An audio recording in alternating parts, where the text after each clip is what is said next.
The United States wanted in February for in March and April for the massive sanctions campaign to put so much pressure on Russia's military operation, the special military operation, that Russia would either continue going forward and collapse because it just couldn't handle the weight of its own contradictions, or, and I think this is what was they hoped would be more plausible, that the sanctions would be so crippling to the Russian economy that Russia would fall.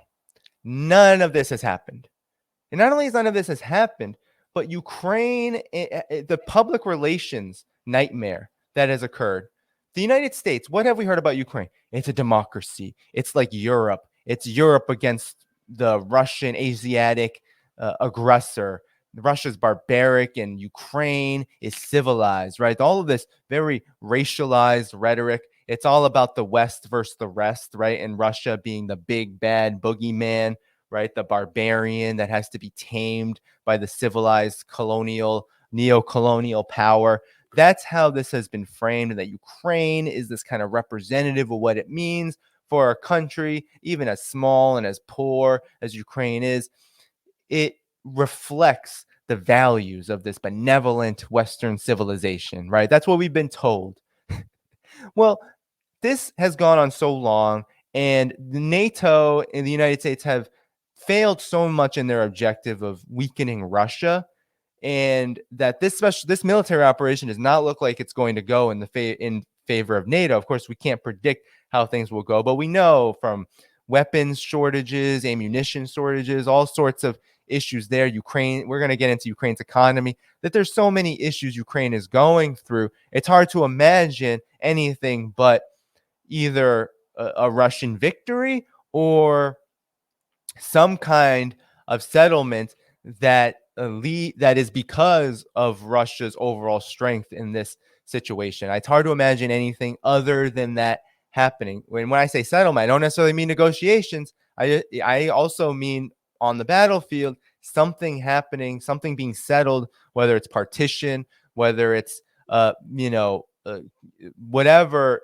I can't predict it, but I've heard theories about maybe West Ukraine becomes like a Western protectorate, a NATO protectorate, and Donbass is fully integrated into Russia, the East. Possible, but I don't know what the outcome will be. But what I do know is that this West versus the rest, that Ukraine is just so benevolent, it's falling flat. It's falling flat. And even Ukraine is getting desperate. Zaluzny, Reznikov, these officials, these top generals and foreign ministry officials in Ukraine are getting desperate. And here you have reported to yesterday, Ukraine says it's on NATO's mission. Alexei Reznikov has argued that Kiev is shedding blood for the military bloc and expects weapons in return. So, it's not it's not that Ukraine, right? You always hear Ukraine has self-determination. Ukraine can decide what it wants and all of this, and that Ukraine isn't a proxy war, right? There are some officials who will say it is in the United States and the collective West, and there are a lot who will say, no, this is actually not a proxy war. The United States and Europe are just trying to help poor little Ukraine defend itself from an unprovoked aggression. Well, here you have Ukraine's defense. You have the defense minister saying in an interview in Ukraine that Ukraine is addressing the Russian threat that NATO declared was its biggest. Today, Ukraine is addressing that threat. We're carrying out NATO's mission today without shedding their blood. We shed our blood, so we expect to provide them weapons. It's exactly what Oliver North said. Oliver North said, your blood for our bullets. And that's what Reznikov is saying this is. So Ukraine's defense ministry is acknowledging that out of desperation, it needs more weapons and it needs to continue to fight against Russia, and that Ukraine's objective is to fight Russia, not to protect itself from Russian aggression, not to get to a point where it's just about sovereignty. No, it's carrying out NATO's mission. That's what they're saying. That's what Ukraine is saying. Ukraine, it's so interesting. And this is what happens when you take a puppet regime too far.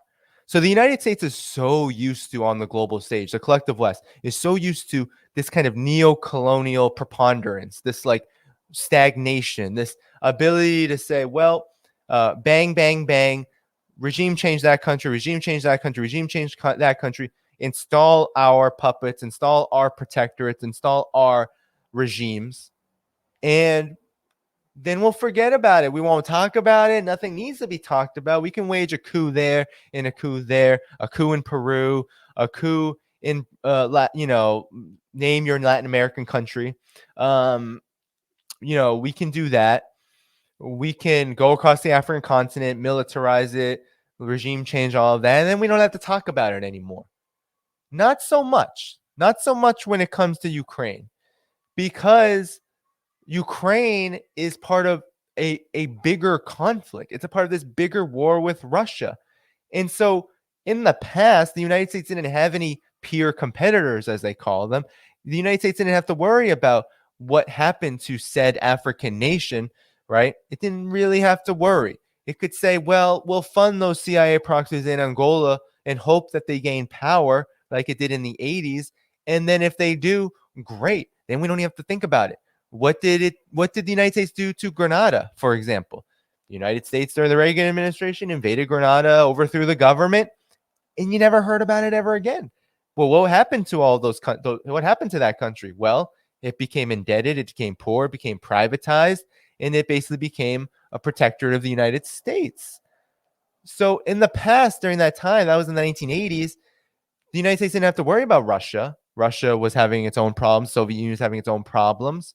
China was still very poor. Didn't have to worry about China's influence necessarily so much yet. It was still very deindustrialized. It didn't have much of an industrial base. Didn't have much influence worldwide beyond what it was doing, abroad in terms of aid, very small amounts, not insignificant. Some Soviet Union and China were still helping liberation movements, etc., to varying degrees, but it wasn't so significant that the United States had to worry about, well, if I do that coup there or this war there, the Gulf War, all that, it didn't have to worry about, what does Russia and China have to do with it?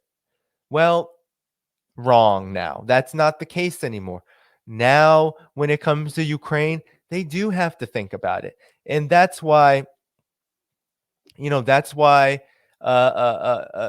Ukraine has taken on, you see these defense officials, Zelensky becoming this hero. You see how far they've had to take this, and it has its consequences because puppet governments are not very, like, you don't want puppet governments strategically trying to navigate political circumstances.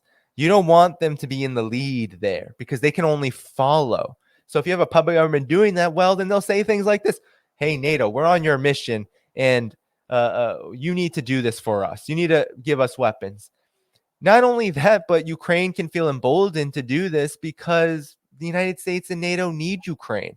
They need a puppet government there. They need the government to exist because if the government were to collapse, well, what happens?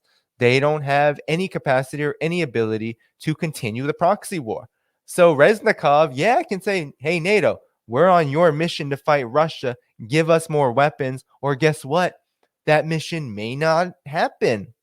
And what can NATO do but say, "Oh, we have to just arm poor little Ukraine, and Ukraine needs our weapons, and then we'll get closer to peace." And in the background, of course, the military contractors are drooling, and Wall Street is drooling, and of course, the neocons are saying, "Well, even if we're unsuccessful, at least we're building up to some kind of war that we like." So that's how ridiculous the situation has gone. That's how just absurd it's gotten. But I think what this reveals is that the United States and NATO is not so much in control, not as in control as it presents itself. And that in and of itself is a huge loss. And then you have, lastly, we don't have to go too deep into this because I've covered this, but I just want to show you that even the New York Times, I've covered this, is saying that Ukraine's economy is battered and strained. They say it's adapting to survive, but it says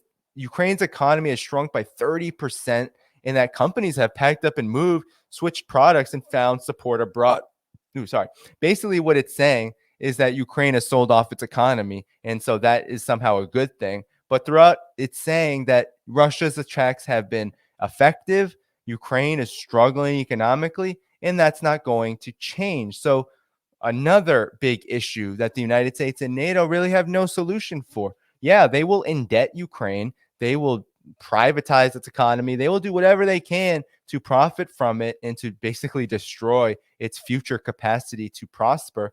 But it can't do anything about the Ukraine's economic crisis heading into this perilous winter that we are surely going to experience, and that even the post winter effects of the economic crisis all across Europe, but especially Ukraine, will be widely felt. And then here you have the Economist right before the end of the new year. Right before the end of 2022, saying in 2022, Russia kept the economic show on the road. The world's ninth largest economy did a lot better than expected. In the past year, it says it has been bruising for Russian economy and that foreign investors fled, sanctions, all of that. Official forecasts see that their GDP will shrink more this year, and that's not untrue. But from another perspective, Russia has done surprisingly well. In the days following its invasion of Ukraine in February, there was financial chaos from Moscow to Vladivostok. After Western countries imposed an unprecedented number of sanctions, the stock market collapsed, as with the ruble. At the time, it was deemed Vladimir Putin's fortress Russia was crumbling, but they downgraded their forecast really quickly. Within days, estimate of annual GDP growth in 2022 dropped from 2.5% to a contraction of some 10%. Some economists were even gloomier. The White House looked for a year-on-year decline of Russian GDP by 15%. Inflation surged across the country. So within weeks, though, it became clear that the worst forecasts were not going to come to pass. Sanctions have gravely damaged parts of Russia's industrial base such as the car sector. Others, in particular, enjoined by the state to help out with the war effort, have not done too badly. Now they expect the Russian economy to shrink 3 to 4%. Unemployment has barely budged, in part because firms have been told to keep workers on, even if at low or no pay. So, two main reasons to explain why Russia's downturn has proved shallower than expected: policy and trade. In the days of the invasion, the quick actions of the central bank and regulators convinced ordinary Russians that they were serious about tackling surging inflation. Inflation expectations, having jumped, came back down again. Higher interest rates encouraged the public to return money that they had taken out from their bank accounts in the early days of the COVID-19 pandemic, preventing a financial crisis.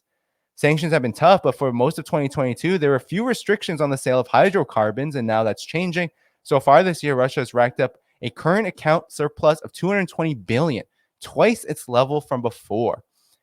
Foreign currency has helped finance imports. Many Western firms have stopped selling their goods and services to Russia, but companies in other parts of the world are only too happy to help. China's, for instance, having stepped up. Turkey appears to have been a go-between for Western companies looking to skirt sanctions. Russian imports have recovered a long way after a sharp drop in the spring. So there you have it. Russia is not crashing economically, and that was a modest assessment.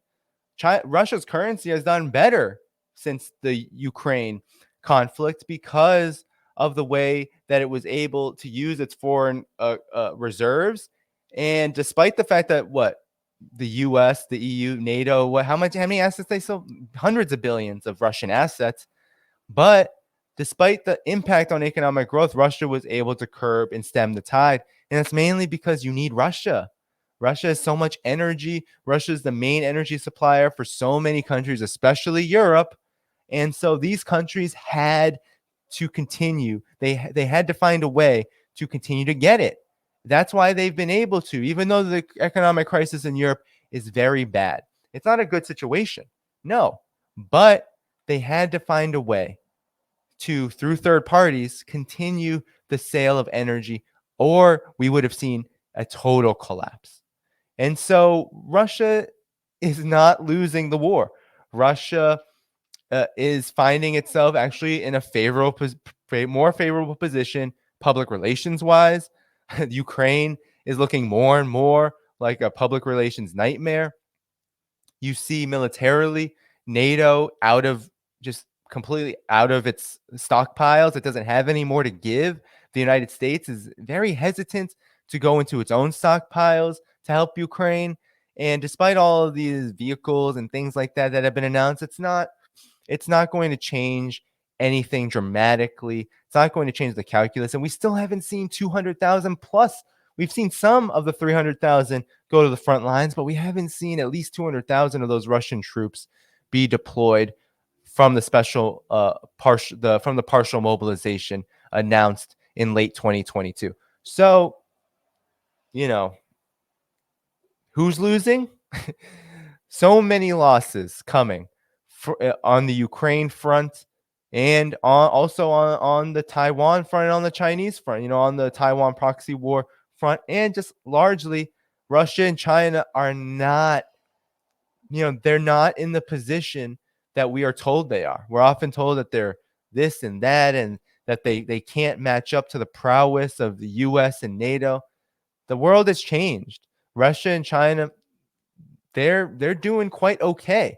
Of course, the world situation is complicated. It's not like they're growing astronomically, but overall, in their objectives, whether it's the military operation from Russia, whether it's China's global integration projects, we're seeing that these two countries are much more resilient and much stronger than I think many have been led to believe. And that means that overall, the US empire, the American empire, the whole collective West that it leads on a leash is actually a lot weaker than it is presented often in the Western mainstream media, in the corporate media, the political class, all of them, the neocons, all of them.